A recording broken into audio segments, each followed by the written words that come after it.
Views and opinions expressed in this production are those of the individual and do not necessarily reflect the official policy or position of Shooters Nation or our sponsors. Information provided on this show is not a replacement for legal counsel or professional training. Listener and viewer discretion is advised. This is especially true on live shows.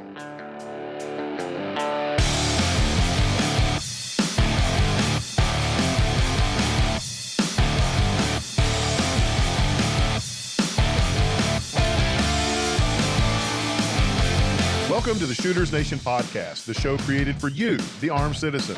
Join our hosts and subject matter experts as we talk about guns and gear, practical training and knowledge, Second Amendment issues, and the firearms culture. Be sure to join us after the show at shootersnation.com and become part of the Shooters Nation.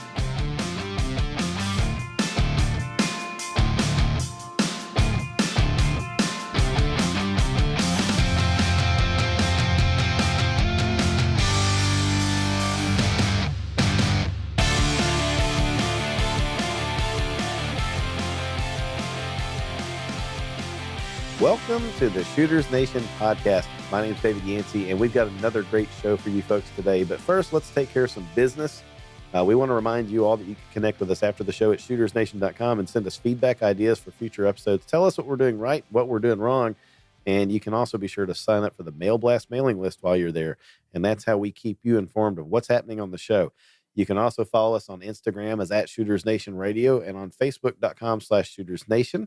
If you like what you're hearing, you can help support the show by becoming a Patreon patron at patreon.com. There's a lot of P's in that, /ShootersNation. Also available at patreon.com/ShootersNation is our community.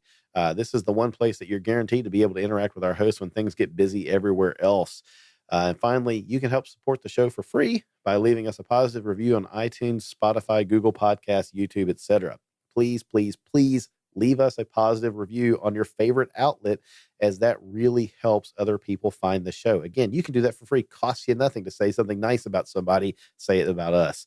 So with all that out of the way, I'm joined as always by my good friend and Shooters Nation co-host, Mark Lancaster. How's it going, Mark? Good evening. Going fantastic. How about yourself? I am doing well. I'm doing well. So the longtime listener will notice that we've kind of switched things up a little bit. That intro was slightly different, and we just kind of got the corporate advertising shtick or whatever you want to call it out of the way at the front.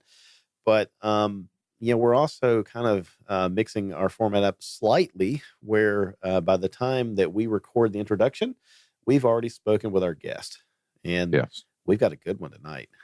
Yeah, no, I've been looking forward to this one. Yeah, absolutely. Yeah. So let me ask you a question. You've had now some time to digest the conversation that we had last time with Boone Benton and Bill Orndorff. What did you think about that? I thought it was really great. I thought it was very realistic, very down to earth. There was no, there was nothing fancy about it. It was just the nuts and bolts and basics that you need to know. And that, and I was happy we had good questions. Yeah. Right. Yeah. Because that's a big part of it, is asking the right questions.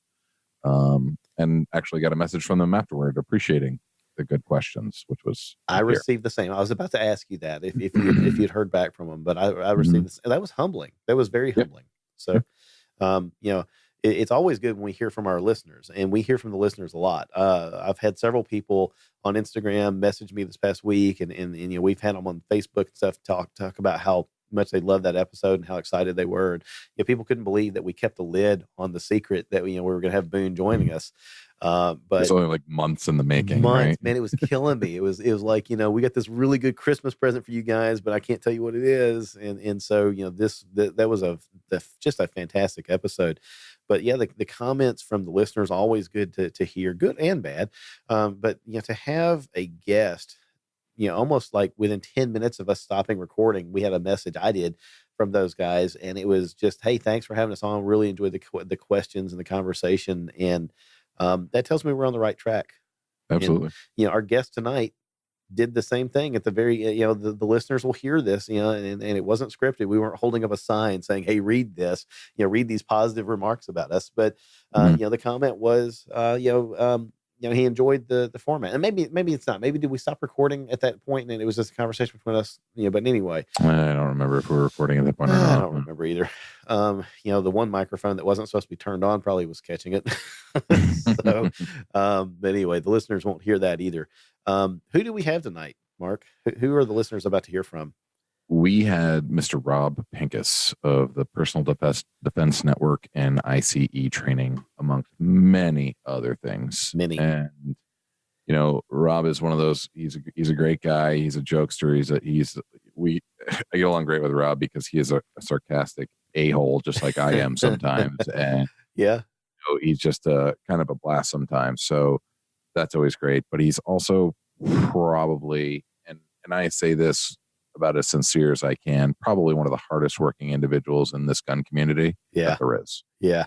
I mean, the guy is he's kind of the James Brown of the firearms world, hardest working man in show business, right? And he's he's got his fingers in about 10 different things and his toes in about 10 different more. You know what I mean? And he's managing all of it.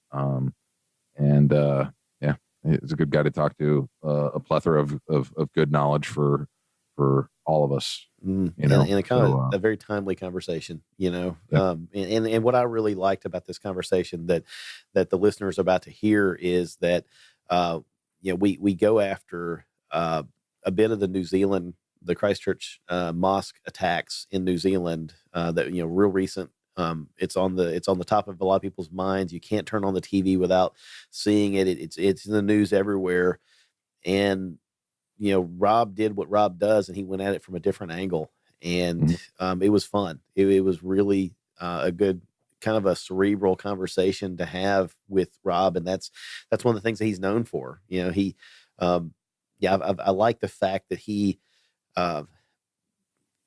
takes some grief from folks that don't necessarily agree with him, but he's always got a why for what he's saying, and he's thought it through. And I would just encourage the audience that as you listen through this, if there's anything in there that feels slightly uncomfortable, maybe consider for a moment that you're being stretched. Your mind's being stretched. Your biases and your opinions on things are being stretched, and you may exit on the far end of the conversation not really having had your mind changed, but at least you were exposed to something perhaps that you wouldn't have thought of prior. So it's a great conversation, and that's one of the cool things I really like about Rob and his reputation.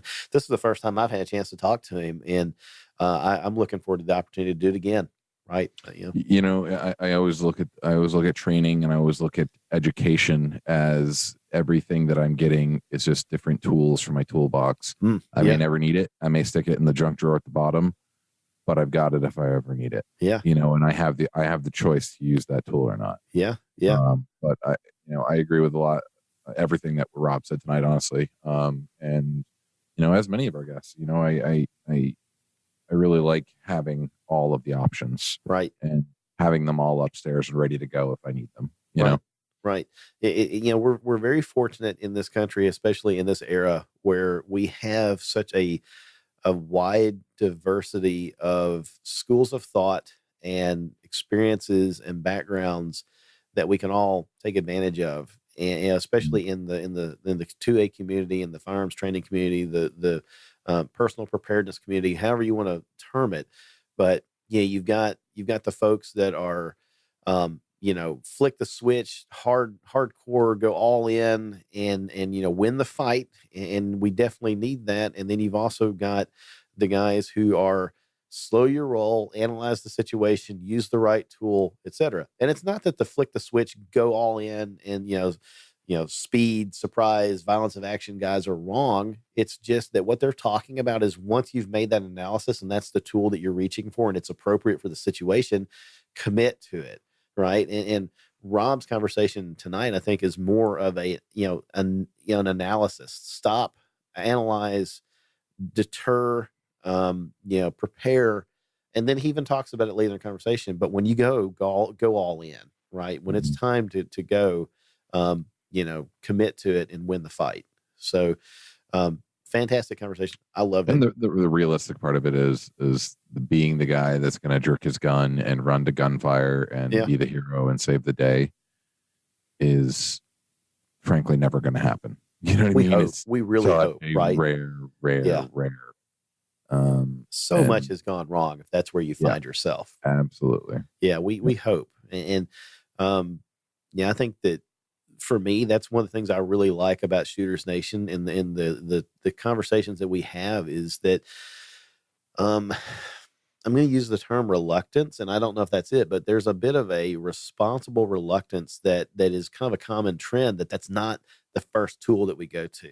You know, how many conversations have we had about first aid and barricading and avoiding and other means of preparedness and dealing with situations, and yet the gun, the common denominator supposedly among our community, is kind of like the last thing, and as it should be, right? Mm-hmm. That is once you cross that bridge, you hope that you've exhausted every other possible option. So for me, I think that's kind of what responsibly armed means, and what I hope that we're cultivating as a mindset with our listeners is know your options and use the right one. Be responsible with your actions. So yeah.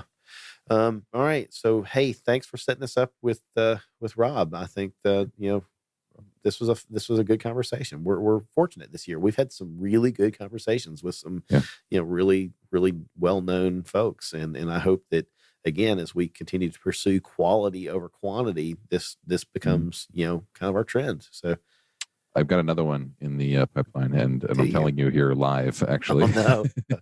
Because all right, we haven't had this conversation yet. Am I going to be all giddy? And go ahead. Are you going to tell me, or are you going to like? Well, I'm showing you, and I showed you a little bit earlier. But this is the Owl. Yes. Flashlight. So that's which is a weapon-mounted light from a company called Cloud Defensive. Yeah. And I'm absolutely ready to get Sean and Matt from Cloud Defensive on the show, so we can talk great. Lights, lumens, and all the lights, all the lumens. Fantastic. Yeah. I'm looking forward to that.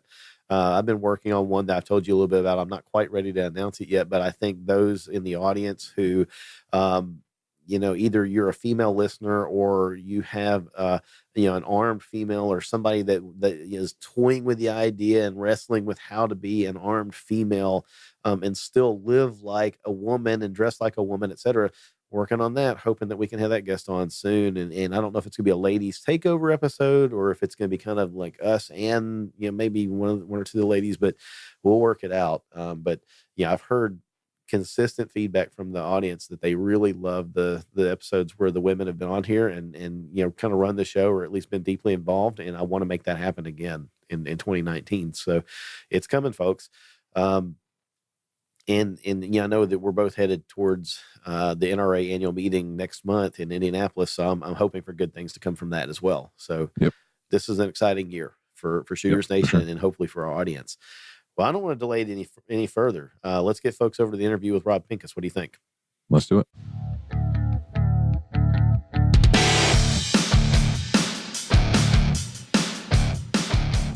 Hey, everybody. Thanks for hanging out with us for this interview. This evening, we are with Mr. Rob Pincus of I.C.E Training. Rob is an educator, author, and entrepreneur who has worked in the firearms industry for over 20 years. He's the owner of I.C.E Training Company, the executive director of Personal Defense Network, and the developer of the Combat-Focused Shooting Program, which has been the core of many curricula used over the past decade by hundreds of defensive shooting instructors around the world. Rob has been active in the fight for Second Amendment rights since the days of the federal assault weapons ban and has worked with many state, national, and international organizations to expand people's right to include firearms in their preparation for personal defense. In addition to developing programs for armed citizens, he has also provided training to U.S. military special operations personnel, law enforcement officers, and executive protection agents since the early 2000s. Since 2012, Rob has shifted his primary focus to instructor development and the evolution of defensive training in general. He has written 9 books, produced over 100 training DVDs, written countless articles on topics related to firearms and personal defense, and is regularly invited to speak about gun rights and related topics by the media. Rob, that's a heck of an introduction, man. Welcome to the show. We're glad to have you. Thanks. I'm glad to be here. It's funny how it works. There's, I don't know how many bios of mine there are, online over the years, different projects. It sounds like that's the one that probably came off the Second Amendment organization page. Talks a lot about the gun rights and the advocacy and stuff. It's something I've really been busy with.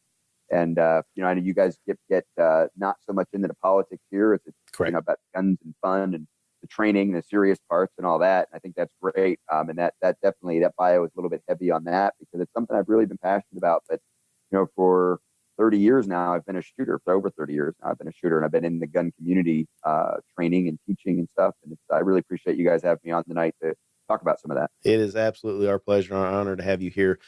This bio, Mark, you provided this to me. And when I skimmed through it the first time, for whatever reason, when I saw reference to how long he's been in this and since the day of the federal assault weapons ban, I read that and I thought, wait, he surely didn't just say he's been around since the National Firearms Act. And I went back and I thought, come on now. I know that we refer to Rob as the elder statesman, right? But that's pushing it.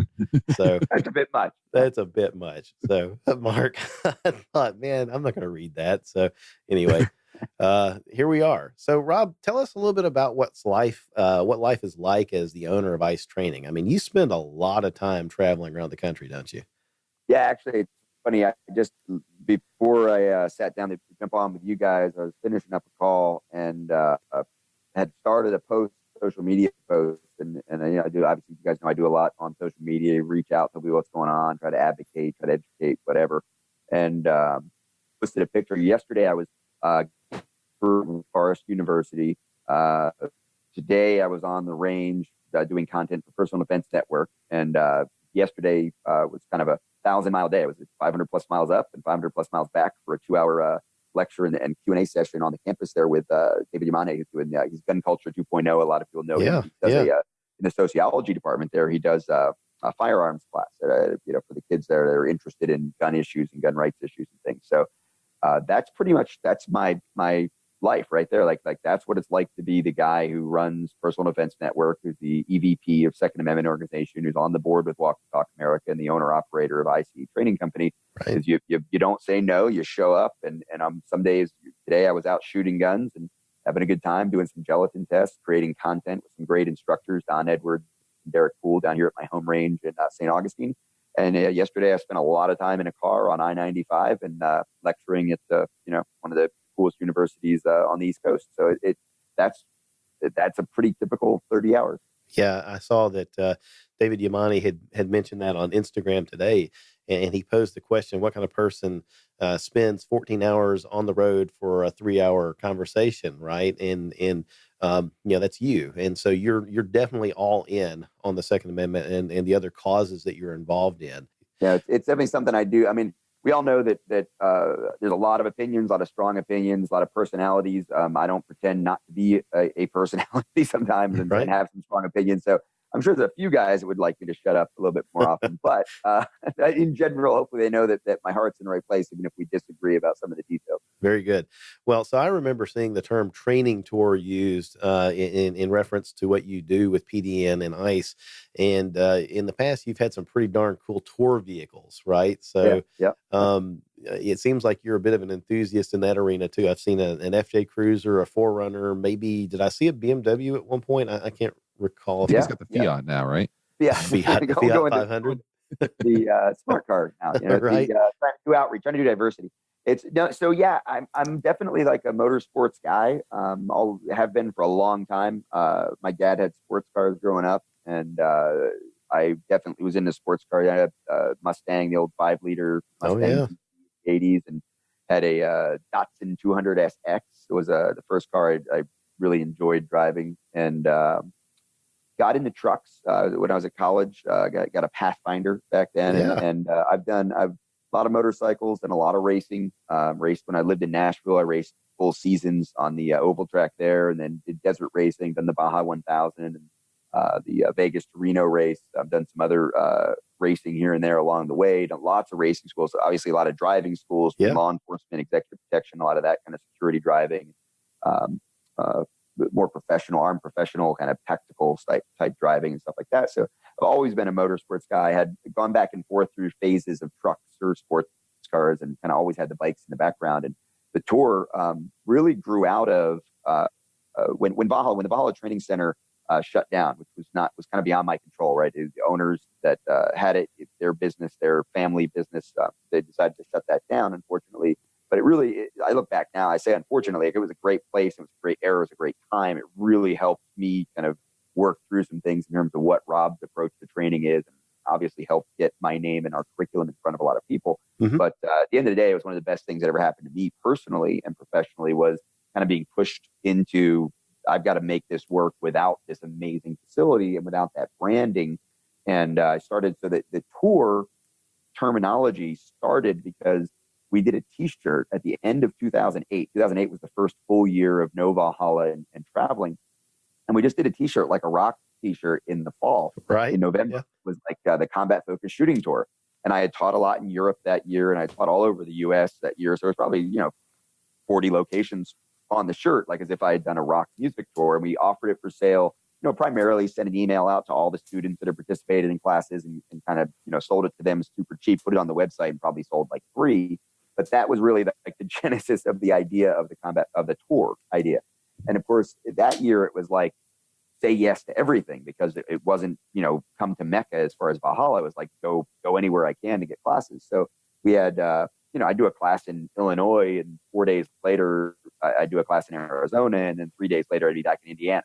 So it was like, yes, go wherever, get there. And by 2010, we had actually locked the schedule down far enough in advance that by 2010, I was able to do a bit of a loop, which really was more of like a zigzag across the country, and then hit a couple places on the way back. So I was based at Virginia Beach at the time. Yeah. And it wasn't until 2012 that it really, Personal Defense Network, the brand, started in 2010 as an outgrowth of our DVD series that we had done with the NRA and with Guns and Ammo, with Second Amendment Foundation for so long.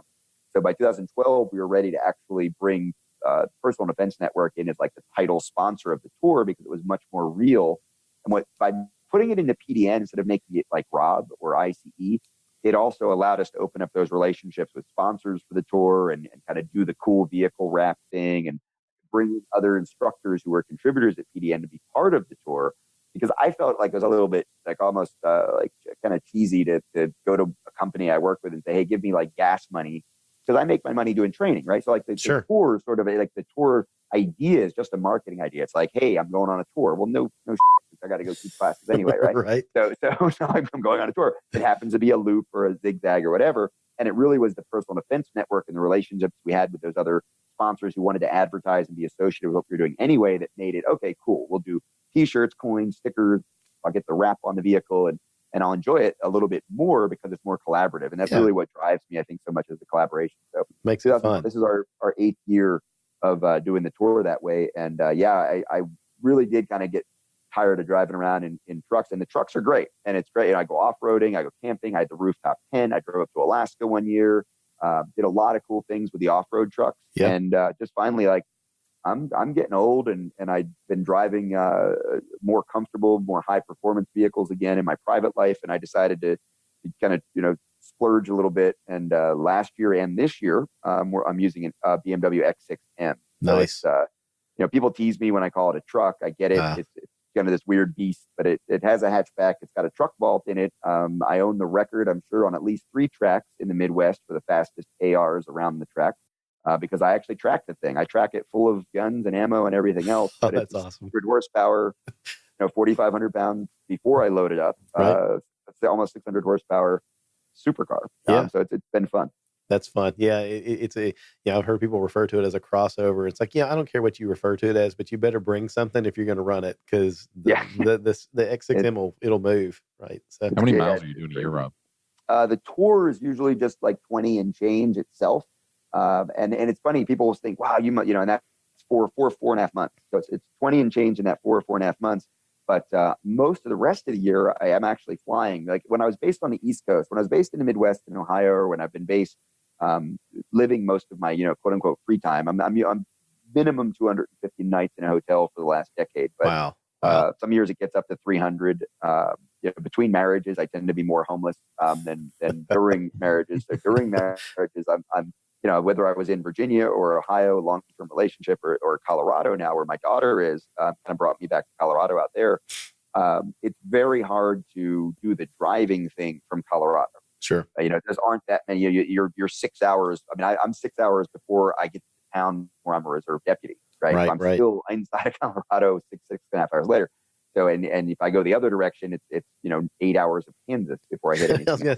I was wondering about Kansas, right? I mean, Kansas is the barrier between Colorado and anything east of the Mississippi. Well, I tell people, right? like, you got to remember, like, Denver is the best city in Kansas, Yeah. right? It's not Colorado. When you're in Denver, you can see the mountains. Like, I was in Telluride for 8 years. Like, Right. I know what Colorado is, and Denver ain't it, right? Right, And that's right. I've said that for like a long time. I moved out to Colorado the first time in 2002, and that's what I would say is Denver's the best city in Kansas. But the problem with it, and then I found out a couple of years ago, like, Denver is the first governor of the Kansas territory was named Denver. Oh, no kidding. And actually that was supposed to be part of the Kansas territory. The line, because it's just flat. I mean, half of Colorado is Kansas. Oh, it's the front range is funny. just terrible. Yeah, the front range looks down on the plains, and it's so it's funny.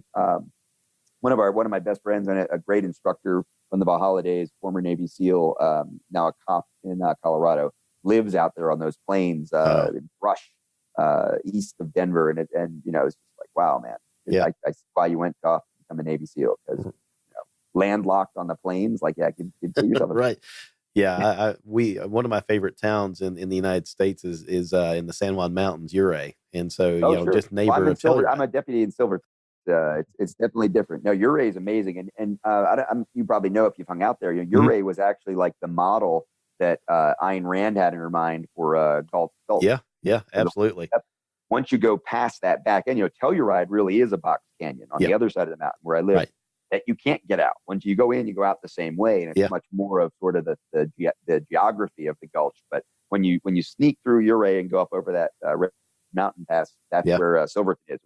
Our county is actually the highest average elevation county in the United States. I believe it. It's a pretty cool place to hang out and do some law enforcement work, lots of search and rescue stuff, things like that going on. Oh, that is fun. Yeah, I could talk to you about this in the entire episode, and the listeners would be like, okay, well, I thought we were going to talk about firearms. So what about the guns? Right. Well, so gentlemen, I guess the conversation that we kind of agreed that we were going to have tonight, and this is one of the things I'm really excited to talk to you about, Rob, is that it seems like once again, sadly, events have conspired to bring the quote unquote active shooter scenario back to the top of people's minds, right? And specifically, I'm thinking about the recent tragic murders of dozens of Muslim worshipers at 2 mosques in Christchurch, New Zealand, by one deranged individual. So let me ask you a question. In your opinion, why aren't we calling these acts what they are, acts of terrorism, instead of mass shootings or active shooter events? Do you have a thought on that? I think some of it is you hear what you want to hear, or maybe you hear what you don't hear. In other words, there's things that just, that one sound or that one person's voice or that one word that's just your pet peeve that just really pokes at you. I mean, Friday morning, Colorado time, I rolled over, I don't know, somewhere between 5 and 6 in the morning and looked at my phone, as I have a tendency to do if I'm awake, what's going on. So I looked at my phone, no intention of starting my day at that point, at least not starting my day that way, and saw what was going on in New Zealand. Right. Very, very early on, very quickly, it was being reported as a terrorist incident. Now, in the politicization, you know what I mean? Sure. The way politics are, as people start to form their version of the story, as people start to apply their narrative or their agenda in some cases, when we start talking about people who are trying to use this as opposed to people who just have a perspective. And that's really important, right? Like, if you have a perspective, you want to see how it relates to your narrative. If you have an agenda, you're gonna start spinning it, right? Right. So I think that's where, sure, 2 weeks later, when people were talking about gun control and gun issues and sort of they're using this now, we're gonna hear killer and shooter and mass free and all those words. But Friday morning, I will tell you that everyone around the world, every news media I could find, very quickly calling it a terrorist event. I think that there also are people on our team, so to speak, who distance themselves very quickly from wanting it to be a terrorist event because it sort of didn't fit the narrative of, who the terrorists are, right? When the terrorist is a very conservative white guy from Australia, all of a sudden terrorism doesn't comfortable for a lot of people in the conversation. Right. Yeah.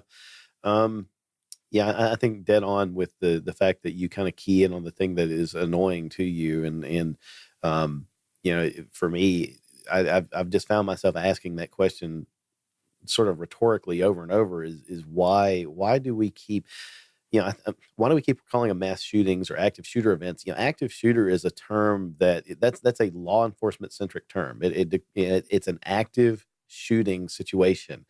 And the media, I feel like, has co-opted that, and it from my perspective, it puts a lot of emphasis on the tool and not the act. And absolutely, yeah.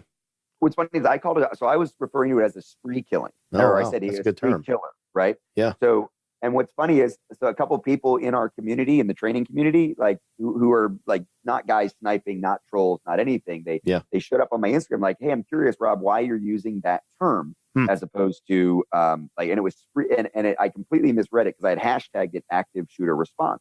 So I thought they were saying kind of like you are, like, it's more blaming the tool or whatever.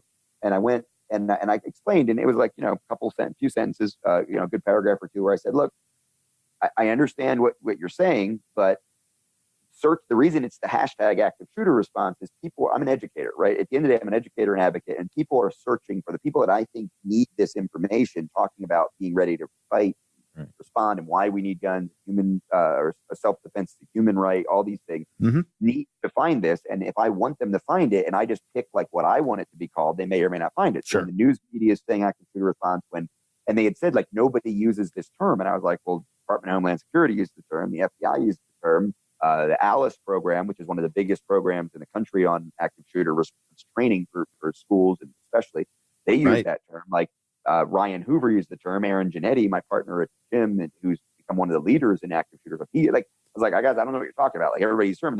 They're like, no, Rob. Like typical Rob. Like no, Rob. We meant spree killer. Right. I said, oh, okay. Well, now I'm really confused because that is technically, like, I do use spree killer a lot when it's not technically correct according to the Department of Justice. But in this case, it was actually technically a spree killing, because a spree killing is 2 or more locations with no significant delay between the actions at those places. You do something here, you go here, you do something, you go here, you do something. And obviously that's what this one was. It was technically and colloquially a spree killing. So I prefer spree killer. Aaron Giannetti prefers active killer. That was what he wrote when he wrote his book.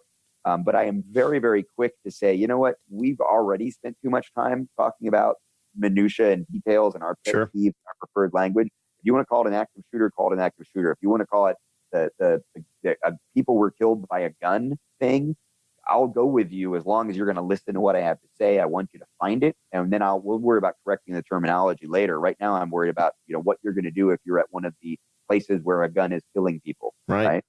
No, that's a very powerful thought, that it's also keyword searching, and in the day and era of the internet and social media, people are looking for hashtags, and so hashtag spree killing might have on Instagram 100 hits. Hashtag active shooter could have 100,000. Right. And right. So it is. Yeah, that's. And what I'll try to even, like, so for people that are because a lot of people hit me up on the internet like, hey Rob, where can I learn about this? And if we have a class that covers it, or it's a topic I talk about, a lot of times I'll give them that hashtag. I mean, it works, right? It's like, like 2-person armed defense. So what if my wife and I both carry? What do you think? I'll say, you know what? Honestly, not to dismiss your question, but instead of giving you a comment, how about I just tell you, look for the hashtag TPAD. TPAD is 2-person armed defense, is what we call it. So yes, but when I post that stuff, I also put family defense.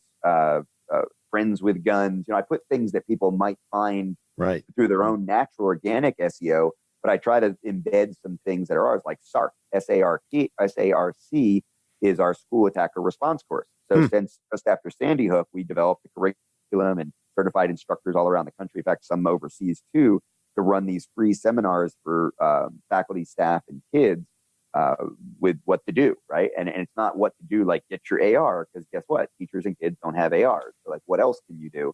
And so I tell it hashtag SARC is a good way to find like a lot of my stuff for teachers and kids in schools, but also all of that stuff will be tagged with active shooter response, because that's what the average guy is looking for. I mean, honestly, what I just learned from you in that brief conversation is we can co-opt these things ourselves for our own benefit. So, don't be hostage to what the media is using it for. Use it yourself. And I do that a lot. I mean, you look at like, the civil rights movement. So, especially, obviously like the urban communities taking some language and they just own it. Like it's not, it used to be an insult. Guess what? It's not. It's what I call my best friend. Obviously the homosexual community, you know, they took terms like, you know, gay or even fag or whatever and just owned it and said, look, that doesn't hurt me. Like, you know, sticks and stones kind of thing. And I think we still get really, really upset over like assault weapon. Like, it's not an assault weapon. You know, like how many times do I have to worry? Like some new guy comes in, he's first time on the range, and he's like, hey, can you help me load my clip? And your answer to him is, well, that's not a clip, sonny. You know, like, come on, really? That's not right. That's not helping. Yeah. No, I think you're right. Let me ask another question that kind of just trails off of the you know, why we call them what we do. Why do you think these things keep happening? Why are they successful? That's a big one. I said for years, my answer, because especially like right after Sandy Hook, we launched that program I mentioned. In 2013, I did over 120 radio interviews. And some of them were like 6 minutes, some of them were like an hour, like an NPR or something. But a lot of them were like these morning shows where I'd get up before class during the tour or whatever, and I'd do 10 minutes on the morning show in, you know, Columbia, Georgia or something. So the Columbus, Georgia. So I got that question a lot because they'd say, Rob has developed a program. And Rob, what do you tell a teacher? What do you tell kids? What about this? What do you think of that? And one of the last questions, almost, you know, very, very typically from a journalist would be, so, okay, that's, I get it. That's awesome. But you know, bigger question, I think, on most people's minds, how do we stop these things? Yeah. And my answer became like, honestly, like, I don't know. It's not my thing, really. It's not my space. My space is that evil exists. You may be visited by that evil. You should be prepared to deal with it, right? So that really is my answer, and that's my core profession. I'd sometimes try to spin it back. You know, if somebody else solves it, cool, I'll go teach scuba diving. But, you know, I'm a scuba instructor. I'll go do that. I'll teach motorcycle class. Whatever. Like, if somebody else solves it, great. I'm not like my life mission professionally has certainly been related to helping people defend themselves with guns. But if magically people don't need to do that, like, I'm not going to lament the lack of violence in the world, right? Like, I'll apply my skills someplace else.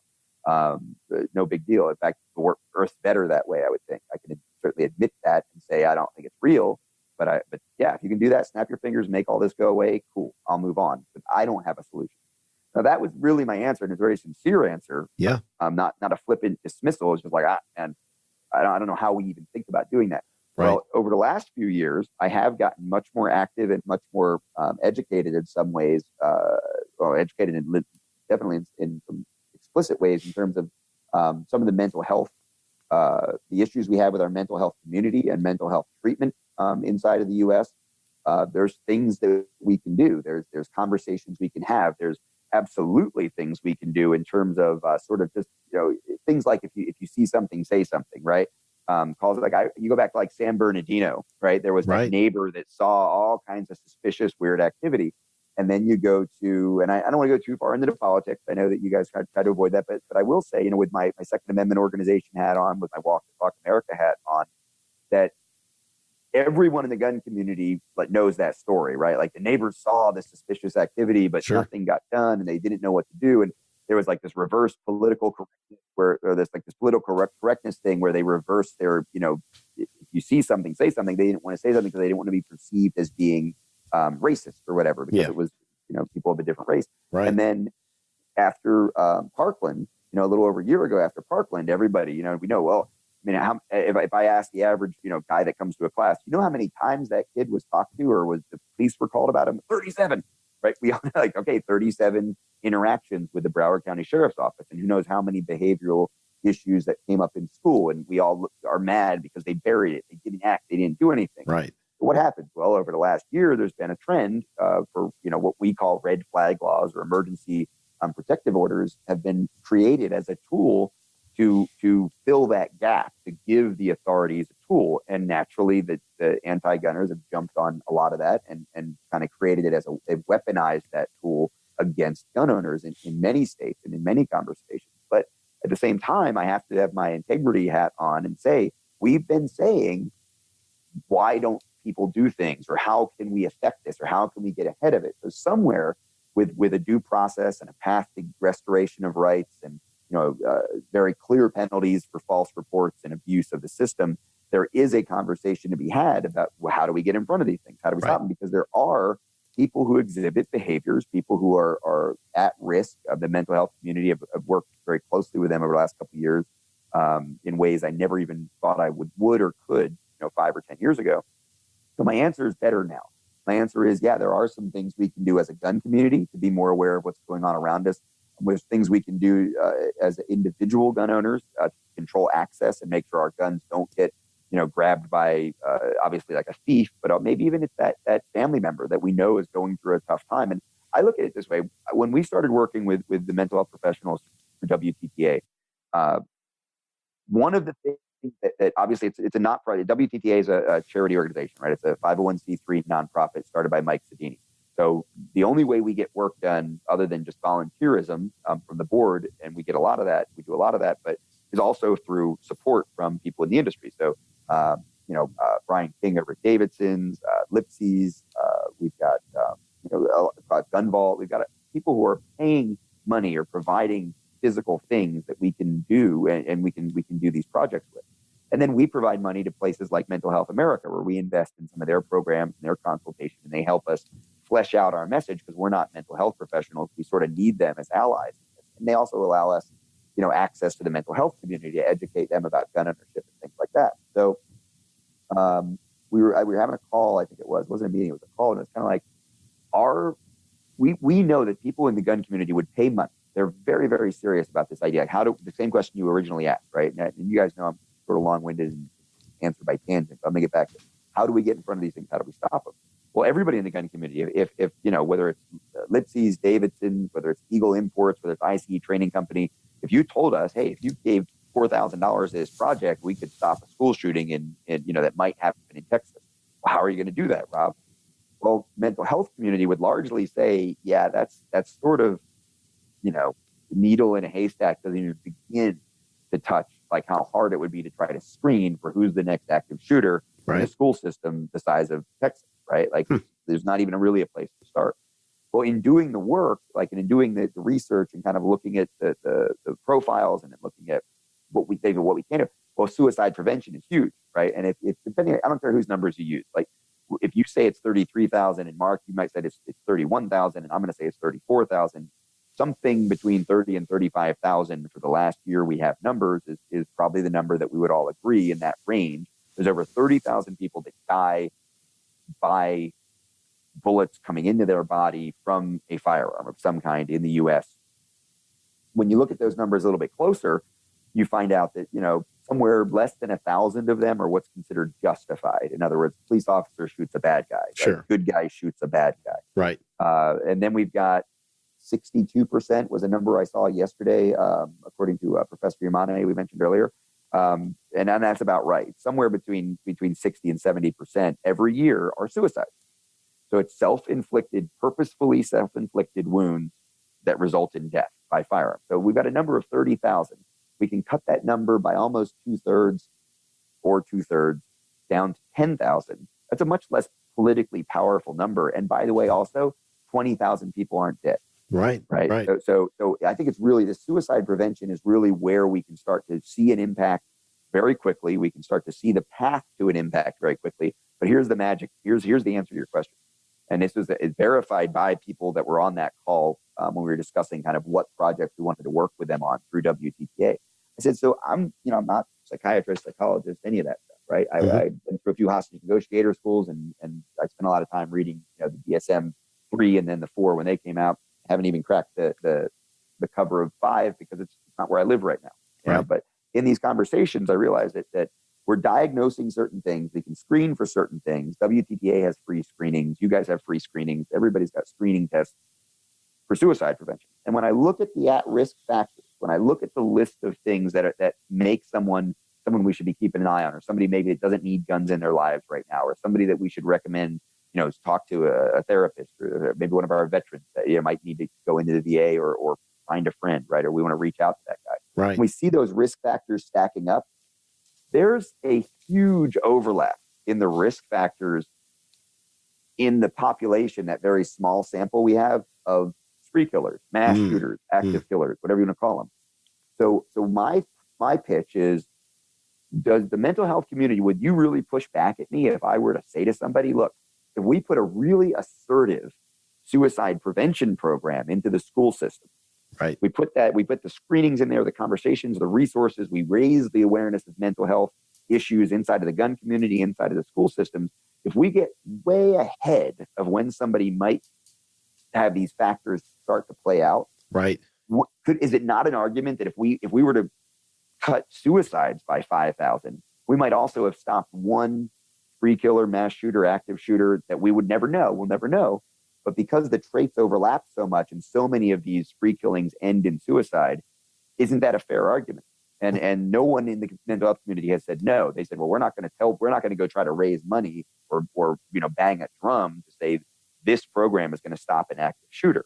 But they absolutely agree that if we spend a lot of time on suicide prevention, we're probably stopping a spree shooting or two that we'll never know. Right. And I think that's a very fair way to look at it, because that's something tangible that we should want to change anyway. We should want to change the number of suicides anyway. That is an area of conversation that I'm glad we went to. And frankly, before we began to even have the talk tonight, I would not have fathomed that we would. I'm reminded of a gentleman, and I'm sitting here. I shot a text message over to my wife, who's in another part of our house as we're recording right now. And I said, hey, what was the name of the guy that we had that came and spoke to us at our church about changing cultures in predominantly, like we're talking about Muslim cultures. And he's part of a think tank that the government is leveraging to try to really change the root of why so many become militant and jihadi type fighters. And even the United States government recognizes that in that case, there's only so much you can do to fight and so much you can do to harden targets and deter. But really, the fix is it's a culture change, it's a mental health change, it's a values change to affect generationally, so that they don't want to just kill. Right. In right. certain subsets. Right. And we're talking about the ones that are very prone to being recruited for jihadi type activities. And, to an extent, what we're talking about here is somewhat the same of identify the people who have an emotional issue or their values are different. And the tool that they reach for to express a grievance is a killing spree. Right. So, or in the case of not killing others, but injuring themselves, head that off as well. So it's a noble pursuit. It's a very worthy use of time and energy. And it's neat to see that you and others in the industry are partnering up with the medical community to try to find some way to provide effective tools to steer this, away from a bad course. Yeah, it's been really interesting to be involved in it. And Mike Sedini called me very quickly when he was starting to set this up. And he's one of my partners in the Avidity Arms Project, and we've been friends forever. And as soon as he said it, it made all the sense in the world. And we've been the support we've gotten has been really cool. Kenyon Gleason, the president of National Association of Sporting Goods Wholesalers, the big kind of large transaction trade organization, very closely associated with NSSF, obviously also. The president of NASGW is involved. We've got NSSF gave us a booth space at SHOT Show, which we know there's a waiting list and it's very, very hard to get in, but they loved what we were doing. They supported it fully, and they gave us some space in their nonprofit area to talk to people this year. And Mental Health America, our collaborators, actually sent one of their vice presidents to work the booth at SHOT Show and interact with gun owners. And the way we ended up collaborating with them in the first place was that they had already taken an official position as a civil rights organization for people living with mental health issues, that they were not going to take an anti-gun or a pro-gun position. They were going to be neutral on the gun issue because gun rights are a civil right. And their whole thing is protecting rights for people who have been diagnosed with mental illness. It doesn't matter if it's gun rights, freedom of speech, privacy. That's what they do. They advocate for those people, and they've been doing it for over 100 years.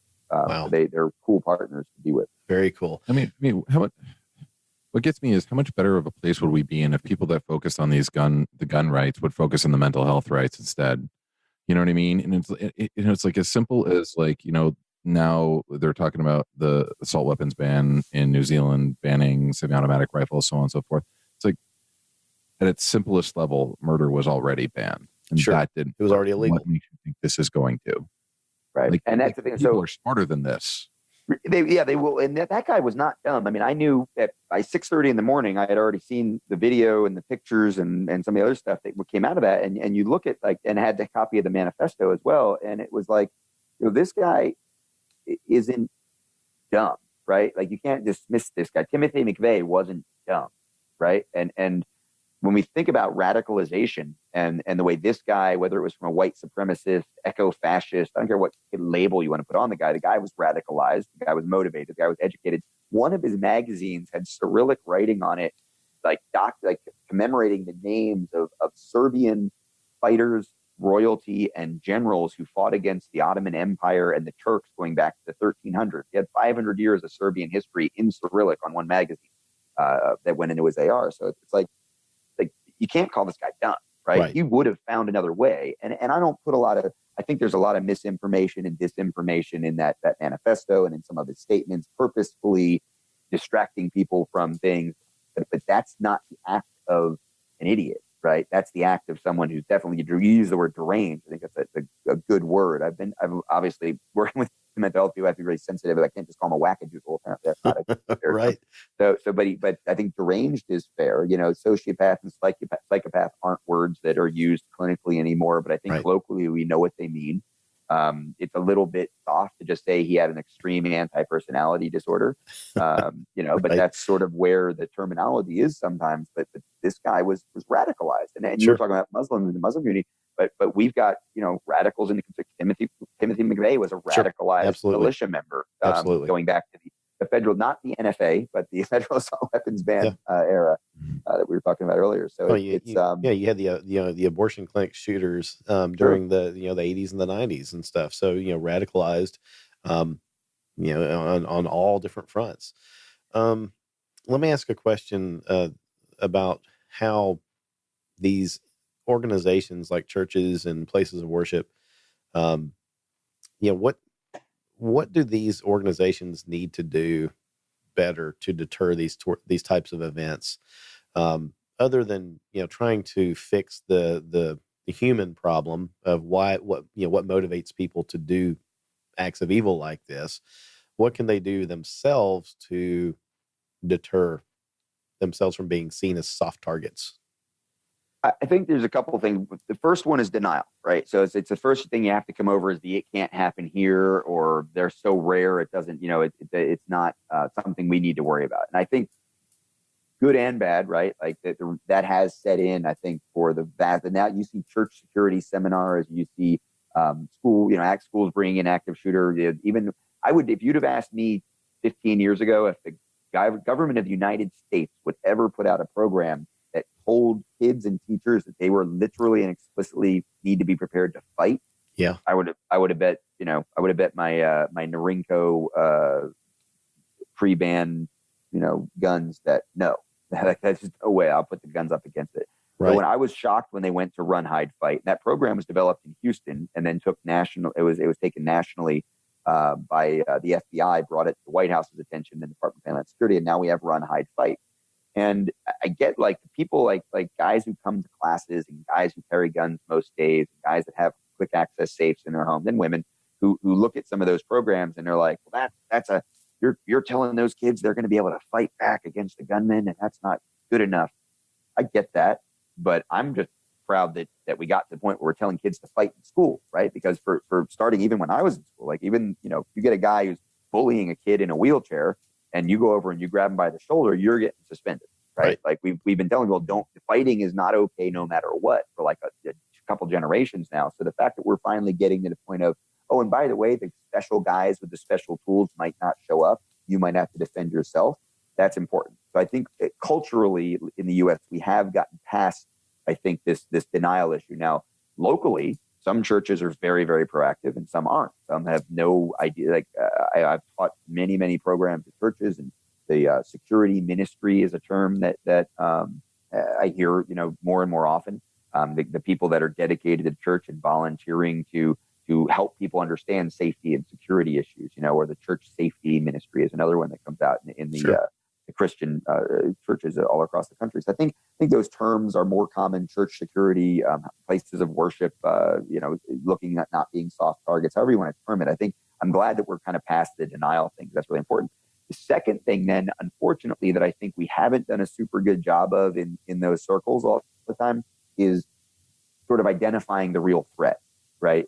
It's I've taught women's assault prevention for a long time, a couple of decades now. And you don't see a lot of it on the website. You don't see a lot of it in social media because I usually don't charge for those classes. We'll do it like, bring a toy for the Toys for Tots, or we'll do it as a fundraiser for a women's shelter or something like that. Or I'll do it in a church and it'll be for the women's ministry or the teenage girls ministry where they're advocating for being prepared to protect yourself and things like that. And it is really, really important at the beginning of those things to say, look, I'm not really teaching you this for the masked guy on the jogging trail that's going to, grab you and put you in a van and drive you into the mountains. Right. And no one's ever going to see you again. Like a lot of the stuff that we're going to get to at the end of the seminar, you could use in that moment, but that's not really it. Like, 90+% of the sexual assaults occur at the hands of someone that you knew and trusted prior to the attack. Right. That could be like the guy, UPS guy that you opened the door for. You thought you knew him, you trusted him enough to open the door for, or it could be your uncle or your coworker, a former husband or boyfriend, and that's unfortunately what it quite often is. So we have to be real about that. If women are going to be serious about protecting themselves from assault, they can't think it's only the masked guy on the jogging trail, because then running with the pepper spray in your hand kind of makes more sense. But you're not going to be in your office with a pepper spray in your hand when the vice president of marketing comes in to have a meeting with you. And that could be a much more likely scenario when everybody else is gone and you're working late on a project for a potential assault or even an uncomfortable situation that you need to deal with before it escalates. Right. And you're not doing that with pepper spray in your hand, Right. And I've gone round and round with some of the people that talk about campus carry or things like that, where women, I was raped on campus. Okay, but if we look at the circumstances prior to the moment you were sexually assaulted, I'm not buying that you were, quick drawing your Glock 17 from appendix carry with a flashlight and a red dot on it. I'm not buying that was going to happen at the moment the assault became physical, because other things happened before that. So the churches need to look at it that way too, right? The churches need to say, okay, what is the likely attack? And we can look at this high profile thing that happened in New Zealand. We can look at the Pittsburgh attack on the seminar. Yes. Absolutely, 100%. These were acts of terrorism against these places of worship because of a difference between the attacker and the victim, right? Yeah. But that is not the most common event. The most common event is much more like what happened in Texas, a year and a half ago, where you had a guy who went to the church where his estranged wife and his in-laws attended church. He was a known problem. There was a known issue. He was either a church member or a family or close friend, associate of a church member who attacked that church. And if we go back and look at all the church attacks over the years in the U.S., especially the last 3 decades, the overwhelming majority of them fit that profile. Right. And by the way, that's just the big ones that we know about, right? The low-level violence that happens in churches, the low-level issues absolutely fall under those categories, right? And I say the same thing with women's assault prevention. So these are only what we know about, right? And we know there's plenty of women. We just saw what happened with, Kavanaugh. There's plenty of women who I believe something happened in, 30 years ago, 40 years ago, whatever that was. I don't know what happened. Something happened, but we find out all the time women don't report things, right? Because they're low level. They feel like it wasn't that bad. I pushed him off me. It was awkward. Or somebody might not believe me. Right. You're right. Yeah. And there's all the negative penalties we have. Very, obviously we're still very misogynistic and sort of archaic in the way we deal with women who report sexual assault or harassment in a lot of ways. That's what the Me Too movement was all about. And that may have been an overcorrection, but we clearly saw with the Kavanaugh situation, it obviously didn't overcorrect too much because he is now, one of the Supreme Court justices. I think that's fair, but we had to go through a lot of drama to get there, right? Yeah. But I do think that there's a reality inside of the church world that they're ready. A lot of churches will say, well, we want to be ready for that guy, or we want to be ready for the thing that happened in Pittsburgh, but we don't want to make people uncomfortable. Right. We don't want an overt security presence. We don't want to do things like, cameras in the parking lot. We don't want to lock the doors. And if it's, I was sitting with,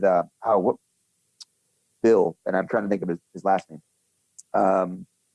One of he just wrote a book about the Black Hawk Down events in Mogadishu, and he's a retired U.S. Army lieutenant colonel, and he was talking about his church. We were just at a thing together speaking down in Orlando about 2 months ago. And he was talking about his church came to him and they didn't want to lock the doors. And it was kind of like, we don't want to keep people from Jesus. And well, if they're 15 minutes late, they can get Jesus later. Like, that was kind of the thing. And I right. Like at some point these shootings, these attacks don't always happen the same way, but we definitely can get to the point of, well, if everybody's sitting there and everybody's focused on the message and they're hearing the sermon, that's a really good moment for an attacker to come in. So how about if we do have the ushers or the deacons lock the doors 15 minutes afterwards? They're going to be standing there. If Jane, it knocks on the door and looks in the window, we're going to let her in. But why not secure the building just like we secure our schools? We secure our schools during the day. There's one exit in and out, and the doors are alarmed, and you can't just come in from the playground area, So why don't we do that also with our churches? Lock them down. And if you want to have an open church where people can come in 30 minutes later in the middle of the sermon, cool. Post an usher there. Post somebody at the door. And we saw a mass killing, a shooting, whatever we're going to call it right now, was stopped in Tennessee that way. There was an usher at the door right before the Waffle House thing happened. This also happened. Guy came to the door with the gun, got some shots off. This guy wrestled, took the gun away from him. Somebody else came out and helped. And then, that was because they basically had security. And that was after the service had started. But that right. They decided they were going to have him there. And what's interesting about that story, a lot of people know this story in the gun community, but they might not have just recognized it because we talked about terminology and things. That was reported as gun owner or CCW permit holder holds mass killer at gunpoint until the police arrive. Right, right. Right. Was like the good guy with the proverbial good guy with a gun. Like he whipped his gun out and said, "Stop right there." Well, he wrestled the guy and then went to his car, got his gun, came back, pointed his gun at the guy. And I think you're probably familiar. People they read the headline and they think, oh, well, that was one of those where, a good guy shot the would-be terrorist in the head and stopped the thing. And like, that's not really what happened. It was just a guy standing at the door watching. There's some simple things that churches can do once they're past the denial stage, once they identify the real problem, and then they start awareness, they start the communication, so that if there's somebody sitting out in the parking lot three Sundays in a row watching, or 3 Wednesday evening services in a row watching the place, sort of casing the joint, somebody might notice and somebody might say something. If Jane's estranged husband, who he just lost his job, he threatened her, he won't leave her alone, he showed up at her work 3 times this last week, and we know he has guns.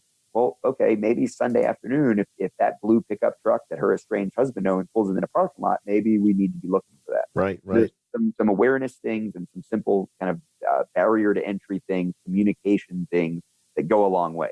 Yeah. When you get to the level of Pittsburgh or it gets to the level of New Zealand, are we talking about armed security? Are we talking about allowing the people that are there, allowing the prisoners to carry in the church? I don't understand why you're not.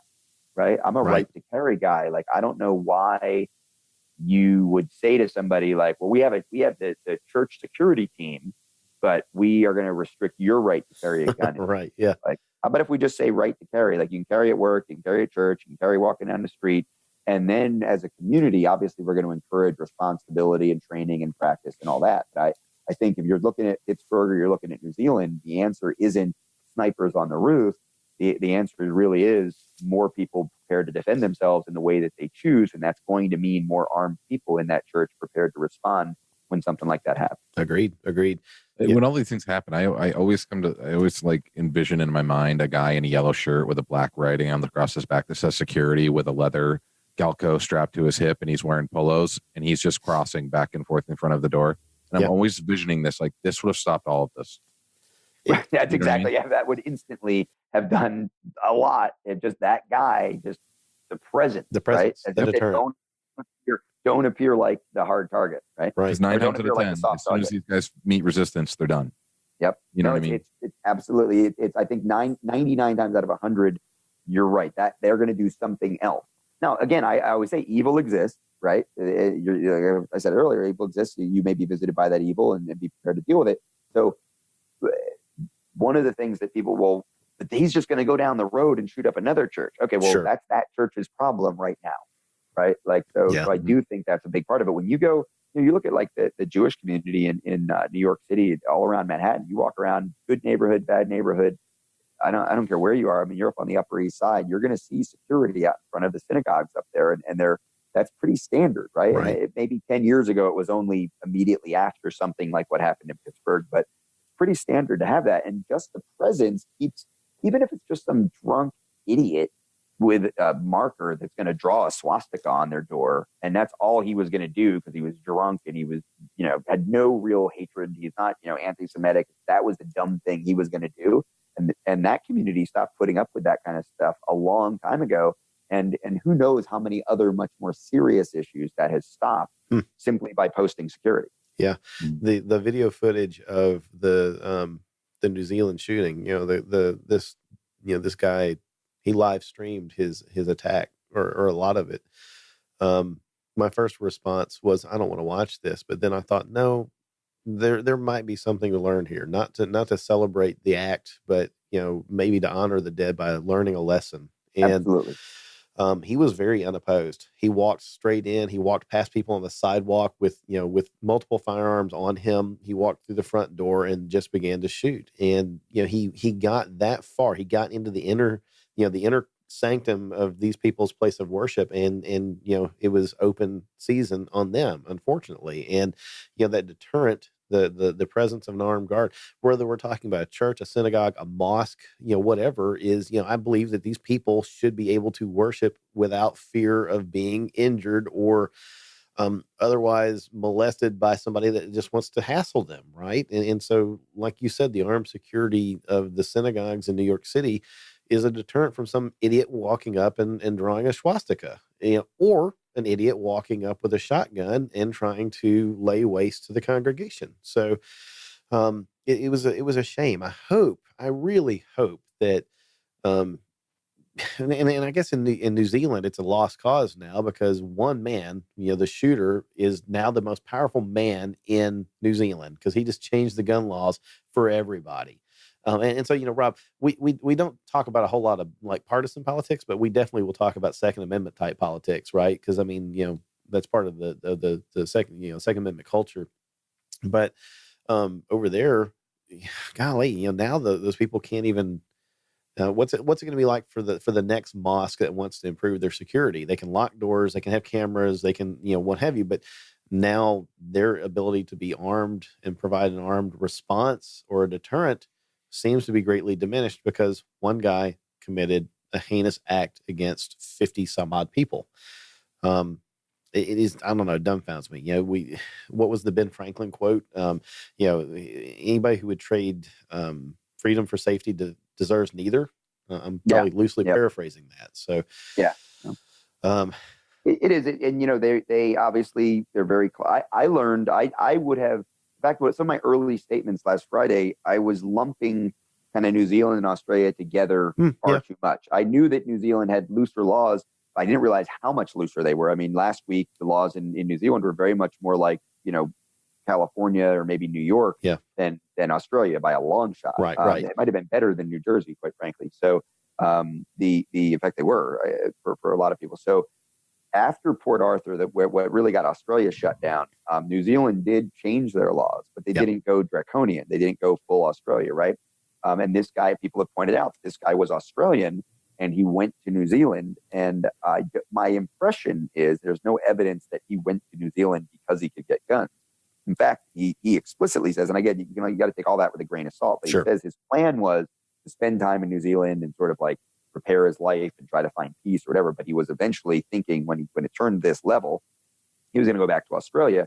But then he found there was the immigrants, the replacements, however he was terming it, in New Zealand, and they had taken a church, a Christian church, and turned it into a mosque, and he decided that was his target. That was his line, I guess. If you follow that narrative, it certainly doesn't ever. There's no point in there where he says, I couldn't do this in Australia, so I came to New Zealand to do it. And he explicitly, he taunts and sort of explicitly says, I know this will increase the interest of gun control and it'll probably help the anti-gunners gain traction. And then, he was calling for us to, rise up against that, for gun rights opponents, especially in the U.S., to rise up against that and basically start a civil war. I think you take a lot of that with a grain of salt and a lot of that with an asterisk of also this is the guy who was deranged enough. Right. Yeah. Shoot up the cops. But, not that he wasn't smart, but he was definitely a good dose of crazy. Yeah. So when you factor all that together, it's like, okay, let's table whether it's real or not. Let's talk about whether or not it's plausible. Right. Right. If he was sincere and that was really his thing, is it plausible? And what it took 70, like that's the headline, 72 hours for the range killer's manifesto expressed wishes to play out in New Zealand. And I wrote a position paper, it's kind of a statement, official statement over the weekend for a Second Amendment organization, where I was reminding people that, hey, I believe, you do what you do to get the people to read the article, right? Rob Pincus agrees that gun laws in New Zealand need to change. Because the problem is that the self-defense is a human right, and the problem with the New Zealand law, if there's a problem with it last week, is that people they were expressly not allowed to own guns or purchase guns for the purpose of personal defense.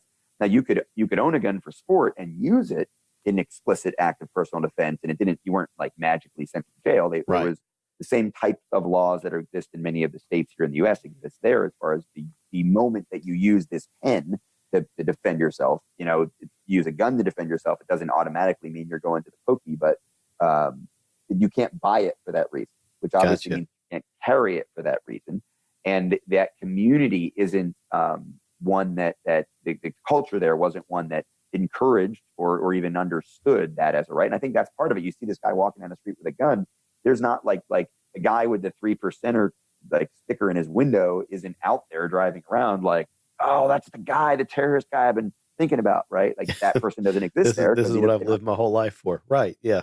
Yeah. Maybe tease that guy a little bit, but at the same time, we're all kind of wishing he was sitting in that parking lot that day, right? Right. Yeah. So it really, there is a factor of culturally, they have denied this concept of self-defense as a human right. Wow. And the means of self-defense haven't been afforded. Ultimately, one of the most effective and efficient means in certain scenarios is the gun. And they've denied that conceptually to the people. So yeah, the laws should have changed. The laws should have been changed to say, wait a minute, we realize the folly now of saying guns are out there. And if some evil guy wants to use them to hurt people, we need to tell our people, just like the Second Amendment does, right? The security of a free state, that's defense, right? Yeah. It's explicitly spelled out. Like the fact that we want to be able to defend ourselves, and people should be able to defend ourselves, and we may need to defend our way of life in our country being self-evident. Right. We want people to be able to have and carry and be prepared and trained, regulated with firearms. And that's what's missing from New Zealand law. Wow. It's missing even more now. Yeah, very much so. And that's a big deal. Yeah. Wow. Mark, I don't know. What are you thinking? We've been doing this long enough to know that when you're nodding, you're quiet. I see the thoughts kind of going across your eyes. I'm just trying to think that maybe we should shift this, especially for the listeners, on some pointers that Rob would have in these sort of situations if you were to be. And this might be a great way to do the home stretch for Rob, because I know we need to be mindful of his time too. So, what you want to go with a question on that, Mark, or?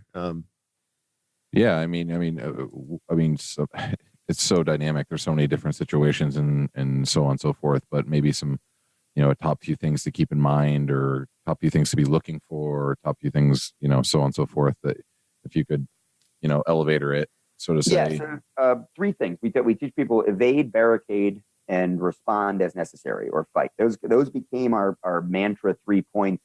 Before run, hide, fight was popularized. And that's why we said respond as necessary, because we didn't want to be politically incorrect in the school systems before run, hide, fight was evolved. So evade, put yourself somewhere where the bad guy can't hurt you, right? Literally get out. And for a long time, the lockdown concept, the hide and hope concept dominated the school systems. We don't want the kids running off campus. We don't want the kids jumping out of a 2nd-story window. They might sprain their ankle. They might run out in front of traffic. Well, there's a guy over there with a gun shooting at people, shooting at kids. How about we let them risk the traffic thing right now? We taught them both like years ago, right? So let's figure that out. And in fact, at Sandy Hook, there was one room where the only 4 or 5 kids that didn't get hurt or killed ran past the bad guy as he came in the room, and it left campus and went to a former teacher's house that was near the campus. So that was really an example that kind of was like the wake-up call for a lot of schools, and certainly for our program, to evade. You can get away. You can not be where the bad guy can hurt you. Problem solved for you and for your family if you can get them out of the mall, get them out of the theater, whatever it is. The second thing is barricade. Barricade is if you can't get away, then make it harder for the bad guy to get into a position to hurt you. And, I carry Wedget door stops. I carry a quick draw in my bag all the time. My ex-wife with the baby bag in her purse, she had same thing. I carry a medical kit, right? That medical response is part of respond as necessary. Right. There's things you can carry that are security enhancers too. I've done the assessments at schools and shown them, you put an eye bolt here, you have a quick draw carabiner, you could put a chain on it. But even, I get it, like if someone has like a saw, if someone has a really super sharp knife, if the guy's got like a chainsaw bayonet on his AR, he can get through that, but it delays it, makes it harder for the bad guy to get into a position to hurt you. That's all barricading is. Hiding is a form of barricade. The bad guy doesn't know where you are, he can't hurt you. There was a kid at the Parkland school who hid up in the rafters. He was an AV kid who did the spotlight. He hid up in the rafters of it. He got guns pointed at him. The police were afraid he was a sniper up there, but he hid. In California, the shooting in the country music bar, a couple guys took two girls and put them up above the drop ceiling, and then they ran out another way, but they hid the girls before they decided to run out the way they were going to escape. At the Bataclan, people locked themselves in the closets and bathrooms there. At Pulse nightclub, people locked themselves into the bathroom. And if you have the door jammed, if you think about this stuff ahead of time conceptually, just get out. You don't need to go in and map the restaurant, okay? When you don't need the people that know where the exits are, okay? Guys that go to training conferences know where the exits are. The average person, just know that there's an exit behind the kitchen, right? It's not just the door you came in. If you go through the kitchen, there's going to be a way to get out. And if you can't get out, at least you can pick up a metal pan and a knife and fight from there. There's probably a door in the kitchen. So just wherever you are in a restaurant, if you can't get to the door, look for the kitchen where the staff keeps going in and out and go that way, right? But just conceptually, where would you go? Where would you hide? Conceptually, how do you a bathroom door that doesn't have a lock, or a bathroom door that's outward opening or inward opening in a public area like a mall or a airport where you're not going to be carrying your gun or that? How do you secure that door? Just conceptually think about it ahead of time. Carry some of the tools that might help you do it. Those two things are huge: evade, barricade. The fight's a little more complicated. We have to be ready to tell people to fight, period, right? And just getting over that thing. Then becomes, how do you fight? And this is my biggest kind of battle with the gun community is you got to stop with this. The only thing that stops a bad guy line, because it sounds cool and it's great for fundraising and we'll all high five about it, except it's bullshit. It's not true, right? We know there's a huge percentage, right? Far more people have been stopped by unarmed good guys that were mass killers than have been stopped by CCW. Right. Along, I think like 6. And you got to kind of stretch it to get to 6 in modern history. Mass killers have been stopped by good guys who were carrying guns that weren't cops that showed up for security or whatever. So, but we have like almost 15% since 2001 of the mass killings in the U.S. have been stopped by people who took action. And this guy in New Zealand, this guy took action. He chased the guy out through a credit card machine. I don't know exactly. I haven't quite figured out why he had a credit card. He had a credit card. He threw for donations. At improvised tool, right? Yeah, he threw that at me. He picked up, and of course, Friday morning, Ben Shapiro, this guy's a hero because the early reports were armed guy worshiping at the mosque shoots back at the guy and chases him out. And then it was he wrestled the gun from him and shot at him. And then it turned out he dodged bullets in the parking lot. The guy dropped a gun, which we saw in video. I haven't. I don't know anybody who's seen video from the second attack because Facebook had cut it off by then. When took place. We've all seen the video. A lot of us have seen the video from the first attack, at least some level of it. We know that that was his method, right? He shot. He'd drop a gun. He'd pull up another gun somewhere. Shoot. Drop the gun. He went back to his car to get more stuff, right? So it makes sense that he shot at this guy in the parking lot, dropped his gun, turned to go back to the car. This guy picked the gun up, tried to shoot. There was no rounds in it, but he still chased him with an empty gun. He knew it was empty, and he threw it through the window as the guy was driving away in the side window of the car. This guy fought back. So I don't know how you're going to fight, but we've got plenty of videos at personaldefensenetwork.com. Fire extinguishers, books, scissors, pens, all kinds of things, which leads us to the gun.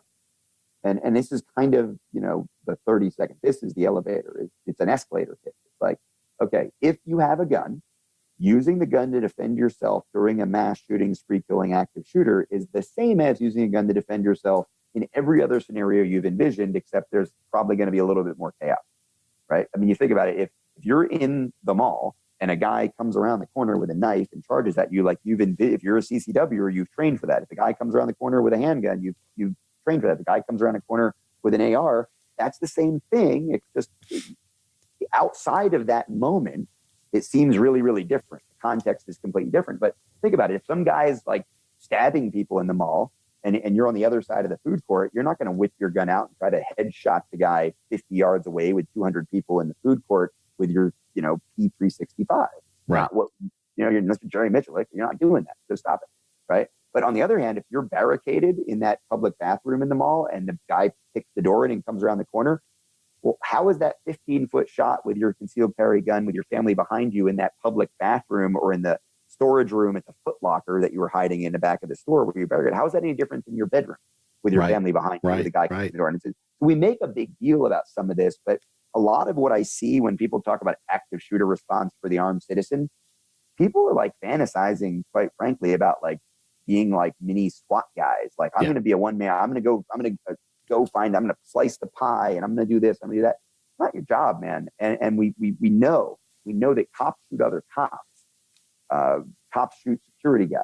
Cops shoot the armed citizens mistakenly far too often. And if you're thinking that you hear shots on the other side of the mall, you're going to draw your gun and go into the fray, I think you're really not understanding defense with a gun in the public space. So I look at using your CCW gun, your EDC. I got MDC, my most day carry, because guess what? I don't carry when I'm in Europe. I don't carry when I'm on a plane. Shocking. And I'm willing to admit that. It's my most day carry, right? It's not my everyday carry. But my most day carry gun isn't for assaulting, right? When I was on a SWAT team, I had all kinds of cool gear, and I had a gun that was for that, and I had another gun, and I had a helmet and goggles and all that stuff. And when I'm working law enforcement, I have a vest that I grab that I throw over my soft vest in my uniform. It's got stuff on it. I've got a gun that if they're shooting up the school in San Juan County, Colorado, that stuff as I'm going is going to come out of that car with me if I'm going towards the bang bang sound. But that's a very different scenario than I'm wearing a 4-inch, 8-shot single stack subcompact with my daughter trying to get some sushi. Right. Right.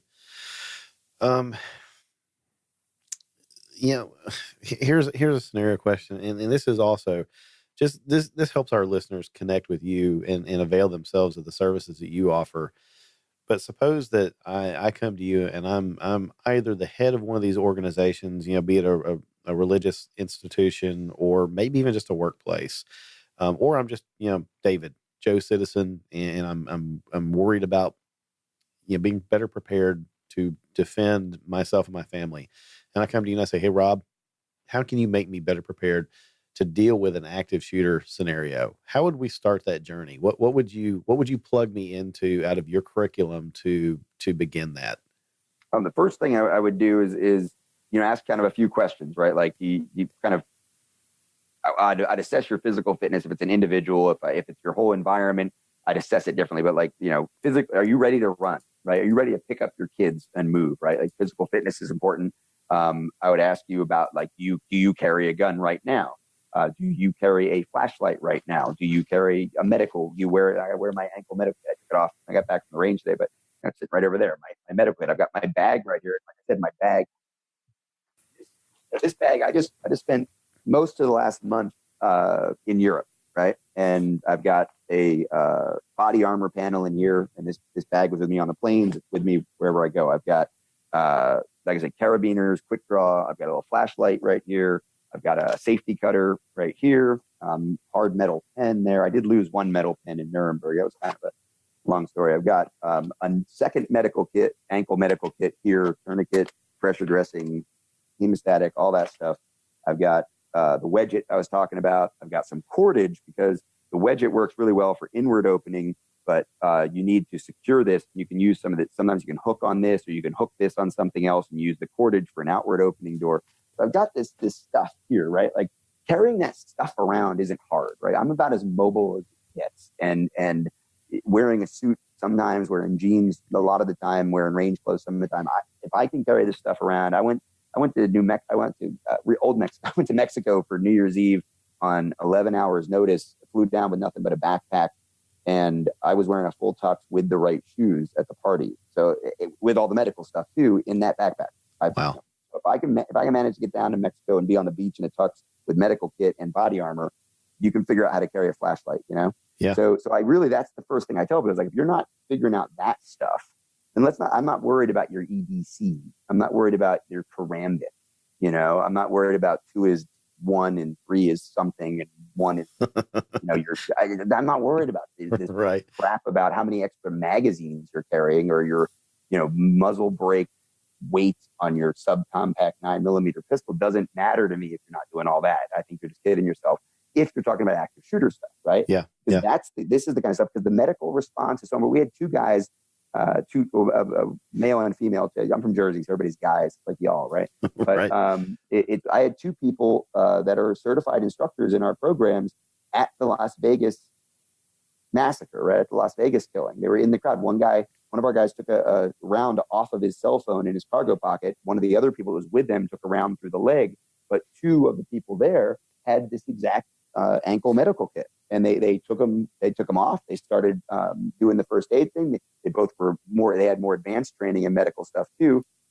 Grabbed them, put them, their people, got them secure. The female continued to give aid. The male went out and started bringing other wounded people back there, right? Like, this is the stuff we prepare for. Like, these are very, dangerous people also in a different context, but they weren't, pulling guns out and shooting up the 21st floor or whatever, right?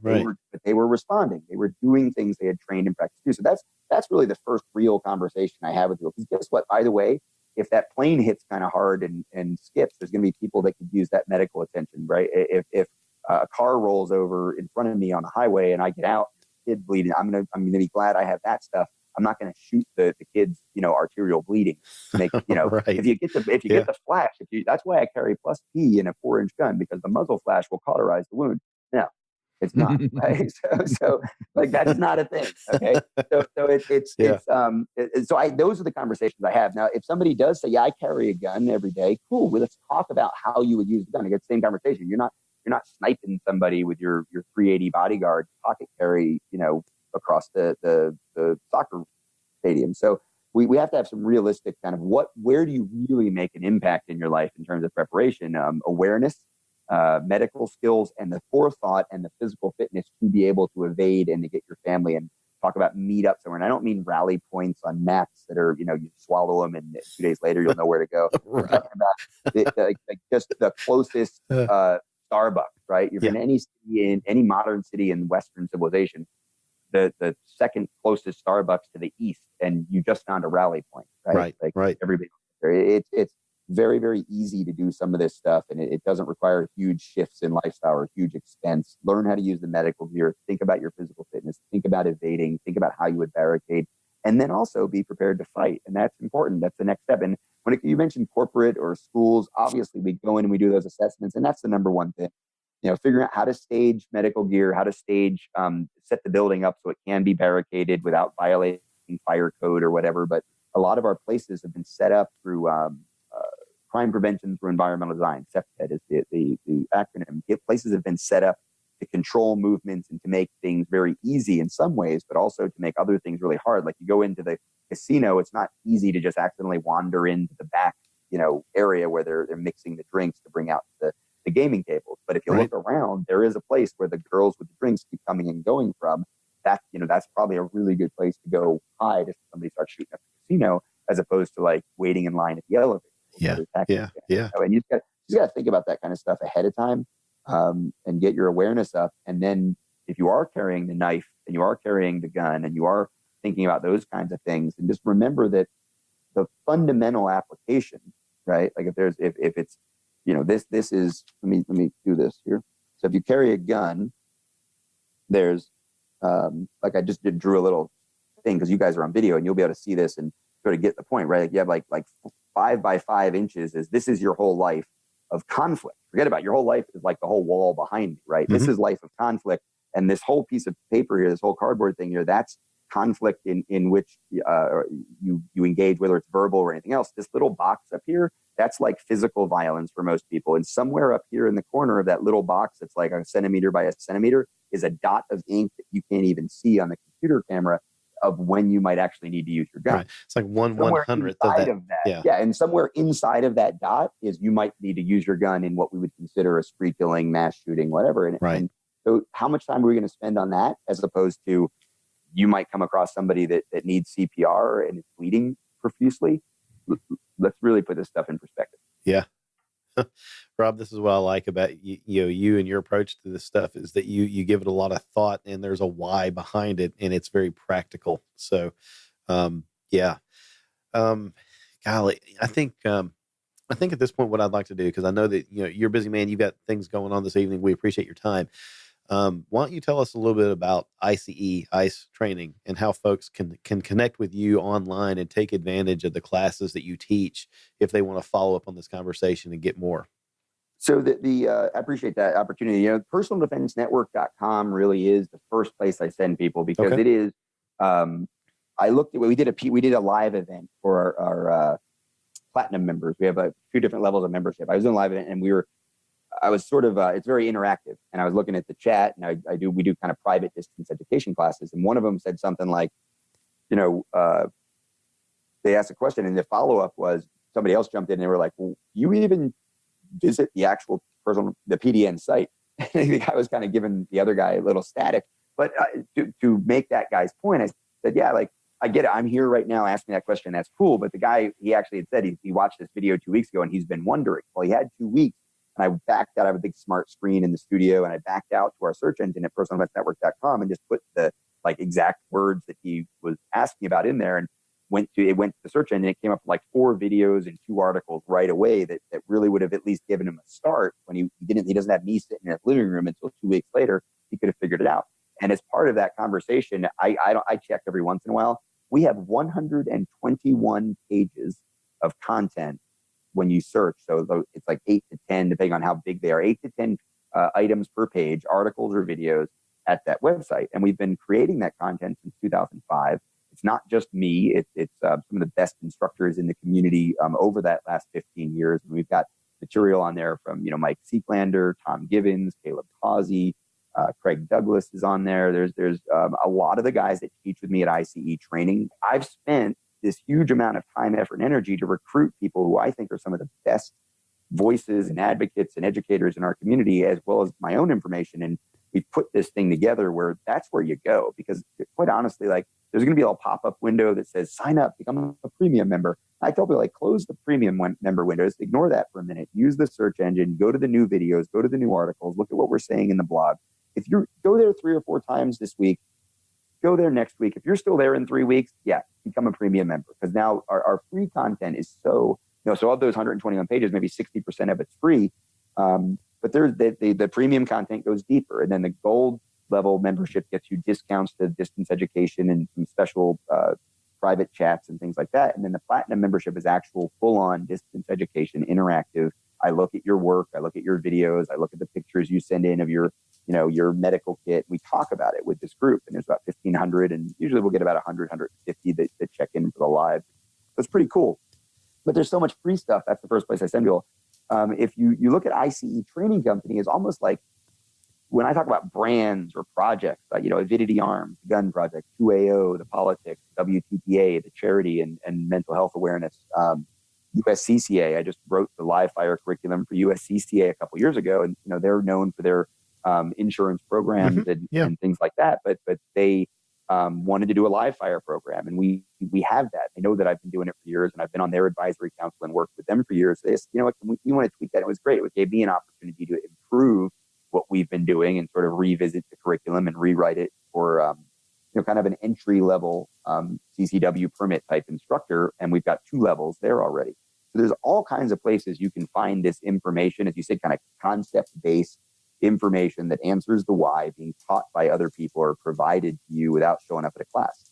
However, should you want to help me afford the whatever I'm going to replace that X6M with, and want to come directly to a class, right? That would be great. And I do teach 50 to 60 classes a year. The average class length is 2 days. About 65, 70% of my classes are defensive firearms. Most of those are pistol. Probably 20 to 30% of my stuff is rifle. And then I do a lot of instructor development. But you can learn more about that at intuitiveshooting.com. So if you go to intuitiveshooting.com, there's actually 2 calendars. One is the Intuitive Shooting team. That's all the people who are certified to teach our program. And then you see the I.C.E training calendar. It's usually just me or some of my top lead guys that are doing instructor development and things like that. So The calendar also exists this time of year. You can go to, we talked earlier about the tour and the truck and all that stuff. Yeah. You can go to personaldefensenetwork.com and hit the training tab, and the training tab will give you the opportunity to see the training tour and training tour dates and locations, not just for me, but for the other instructors as well. We got about a dozen instructors on the tour this year. We'll have about 120 classes in 60 locations between 2 days from now and August 1st. Fantastic. Usually about a 4-month run. Will you be at NRAM in Indianapolis next month? I will. Yes, I'll be at Fantastic. this year. I will be. I've already been at a bunch of shows, but as far as the spring during the tour, I'll be at USCCA's Expo. I'll be at the annual meeting for the NRA, and I will be doing 2 conferences. I'm doing the Michigan Tactical Officers Association conference, which I've been doing for a few years. That's Memorial Day weekend or thereabouts up in Michigan. And then I'm doing one other event as well this spring that's eluding me. But definitely people can find me at some of those different conferences. I used to do a lot more of the conference thing. It's kind of got burned out on it. I was doing 4 or 5 conferences a year for about 5-6 years. I teach at SWAT Roundup. I teach at Tom Gibbons Tactical Conference. Okay. Probably 3 or 4 law enforcement conferences that were regional every year. And it's sort of because my schedule is so sort of choreographed now because it's so busy. When somebody else says, "Oh, and on Tuesday we're doing something," it's like Tuesday's booked. I'll be at Live Free or Die, of course, up there with our buddy Robin Oak. I'll be up there again. Yeah, Mark. So I'm looking forward to that. It's going to be a busy year as usual. Well, I'll see you at Indy. Hopefully we can meet up and shake your hand. Very good. Let's do it. All right. And for our New England people, I mean, you're teaching in Keene. Week after NRA. I'll be up in New England a lot this year as usual. I do a course for I do a week of courses for the Gun Owners Action League in Massachusetts. I just did a video. They're doing a seminar with the state police for 400 CCW level instructors over the next couple of months. They're putting on a bunch of events. And they've got 400 people pre-registered for it, so they may hit 500-600 people. And we did a video talking about all the stuff we were talking about earlier with suicide prevention and mental health awareness from WTTA for them. I'll be teaching Connecticut this year, Massachusetts, I think Vermont and Keene, New Hampshire. And the New Hampshire class is May 4th and 5th. I know that one for sure. So hopefully May the 4th be with you. Yeah. So I'll bring our Star Wars themed blown deadline Vidity Arms PD-10. Awesome. Rob, thank you, sir. I appreciate it. I know the audience is going to love this episode. I enjoyed speaking with you. Come back anytime you want. We're absolutely. I appreciate it. Yeah, very Thanks, much so. Everybody, Rob Pincus, owner of I.C.E Training and the executive director of Personal Defense Network. You can find him at personaldefensenetwork.com and intuitiveshooting.com. Please click over to that after the episode and take advantage of all the material that Rob and his crew have put together for you. Rob, have a good weekend and a safe weekend on the range. Have a good class. Thanks, guys. Well, there you go, folks. Excellent conversation with Rob Pincus. Hope that you enjoyed that as much as we did. Mark, we've already heard how folks can connect with Rob and his various endeavors. How about you, man? How do folks connect with you after the show? Well, if you ever want to reach out, you can always reach me at mark@shootersnation.com. That's my new email. It's a spiffy email address. That's a good one. Yeah, going on a few weeks. And I haven't gotten many there, so let's hear from you guys. Excellent. Any questions, comments, concerns, guest ideas, questions that you want us to ask guests, that sort of thing. I think the what's your EDC question came from a listener that sent it to me. So that's one I typically like to ask. I failed to ask Rob this time, but I know the answer to that. What is the answer to that with Rob? I am 99% sure he carries a Springfield XDS 4.0 and 9mm. Okay. Yeah. And I mean, let's keep in mind he's sponsored by Springfield, so that's probably part of it, right? Yeah, absolutely. But I'm sure he believes in the product, or I don't think he would, frankly, promote them. But last time I took a class, I took a vehicle shooting. I forget what it was called. It was shooting in and around vehicles or something like that. It was raining. It was May. It was New Hampshire. It was muddy. It was cold. And we shot cars from inside, outside, and around cars. And it was a pretty good time. Yeah.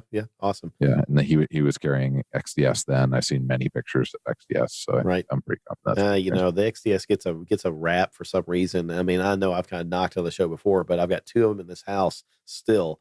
XDS 45s, and they run. There's nothing wrong with them. It's except it's XDS and it's a 45. Except for its XDS, it's a 45. But it doesn't say grip zone on the side of it, so there's a positive there. Glock right? either. Yeah, so it doesn't say Glock. Folks, as you might deduce, my email address is david@shootersnation.com. You can always hit me up there, and then. You connect with both of us over at shootersnation.com and find the contact form and just click that button. Real easy form to fill out, and that goes to an inbox that we can monitor, and we do monitor around the clock all day long. Well, around the clock as long as I'm awake.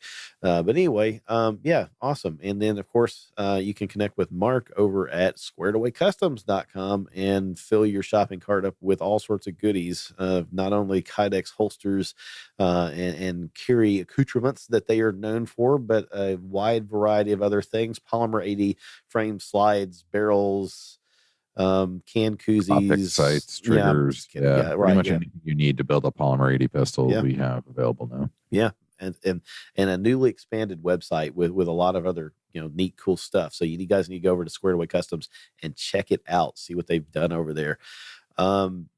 If those of you that, again, want to support the show, head over to shootersnation.com, look for the donate button. That'll take you over to our Patreon page. It's a real quick way of getting there, or you can just go patreon.com/shootersnation. I'm getting through that quickly because, frankly, guys, we appreciate your support, and it does make things possible, but that's not what we're about. We would just want to get good information to you. So you can always support. Let me try this one more time. You can always support the show. I'm not even going to edit this out. We're going to leave this in because, it's real. You can support the show for free. And you can do that by clicking on the idea link at shootersnation.com. Tell us what you want us to talk about on the show. What subjects are we going to discuss? Who would you like to see as a guest? Let us know how we're doing. If we're sucked, don't hold it back. We'd like to know why so that we can try to be better. Leave us. Don't sugarcoat it. No, don't sugarcoat it. And like the really bad ones, man, Mark at shootersnation.com. You already heard that. Yeah, so, email Mark. The email Mark. I would have forwarded them. That's right. Dear Mark, I hate that David guy. So you can also help the show by leaving us a positive review on iTunes, YouTube, Spotify, Google Play, etc. I know I mentioned that at the front of the episode, but it's really important, folks. Those reviews really help us by making sure that Shooters Nation is recommended more to people who are searching for content just like the episode that you've heard today. And speaking of recommendations, last but not least, you can absolutely help us out by spreading the word. Tell your friends about the show, share us out on social media, etc. We always appreciate that. Join the group on Facebook. Yeah. Right. So Facebook.com/ what is it? Facebook.com/Shooters Nation. And there's a link there for the community, the group. And sign up there. You're at least going to get a new stockpile of memes every week. So, we're both meme addicts, and yeah. Oh, by the way, I might have a line on one of the internet meme lords that is active in the 2A community and get him to come on and talk about this. Right. So we're going to see how that goes too. Oh man. So yes, facebook.com/groups/forward nation, Shooters Nation. Right. Forward. Right. Tired. Awesome. I'm tired too. It's been a long week.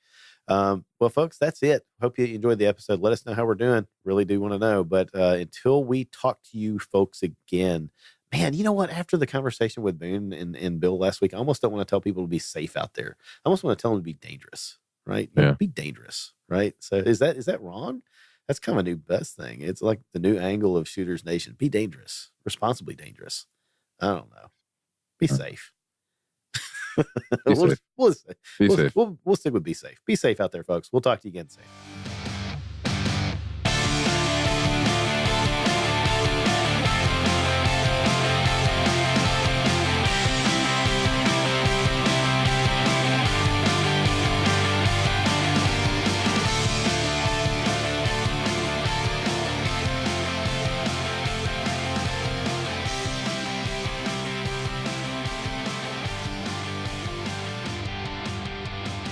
The preceding segment was a production of the Shooters Nation podcast. Visit us online at shootersnation.com.